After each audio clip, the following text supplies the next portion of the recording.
Parisiennes, Parisiens, je vous ai compris. Oui, l'apocalypse du 21-12-2012, c'était des foutaises.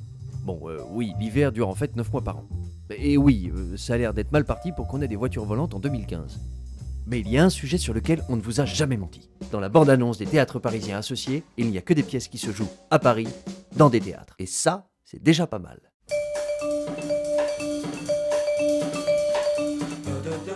Le théâtre de Poche Montparnasse a beau être tout petit, vous pourrez y voir pas moins de 3 grandes actrices dans les inventaires de Philippe Mignana.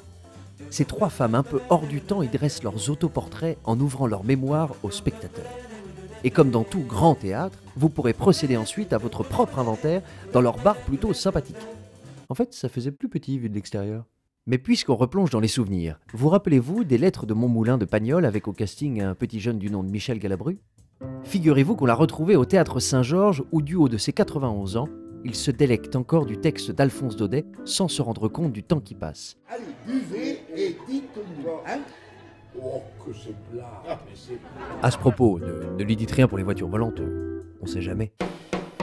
Ne vous laissez pas abuser par le décor romantique du théâtre de l'œuvre et le titre optimiste du texte de Monterland. Écrit en 1949, Demain il fera jour décrit un avocat aux positions ambiguës pendant l'occupation qui n'arrive plus à aimer ni sa femme ni son fils, dont il essaye d'anéantir les ambitions d'entrer dans la résistance. Vous l'aimerez, n'est-ce pas? Il a besoin de vous. Je l'aimerai. Je vous en donne l'assurance. Même l'affiche me donne des frissons. Mais gardons courage et remontons encore d'une guerre mondiale.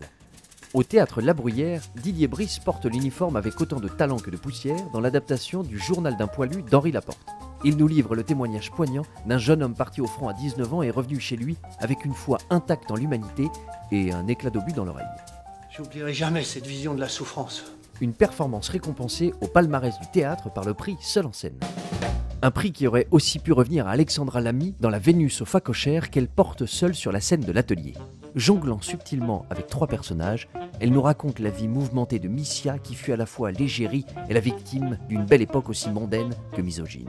Renoir qui veut te peindre toute nue alors que tu es au sommet de ta beauté et tu lui dis non. Si vous n'avez jamais vu le décor majestueux du théâtre du Ranelagh, rendez-vous à partir du 6 juin pour l'envers du décor, justement.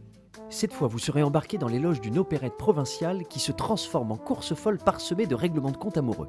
Oh, je ne l'ai jamais vu ni connu. Mais mon cœur a jeté se rattraper, vois-tu, tout le temps perdu. Un spectacle aussi senti-musical que musicomique. Enfin, vous m'avez compris. Et avant qu'il soit trop tard, jetez-vous sur L'étudiante et Monsieur Henri qui triomphe au Petit Théâtre de Paris depuis septembre et qui s'arrêtera le 15 juin. Une pièce familiale plutôt décapante qui parvient malgré tout à réconcilier les époques et les générations entre elles. Un peu comme cette bande-annonce finalement. C'est plutôt joli d'ailleurs. Oh, vous me flattez. Da da da da da da da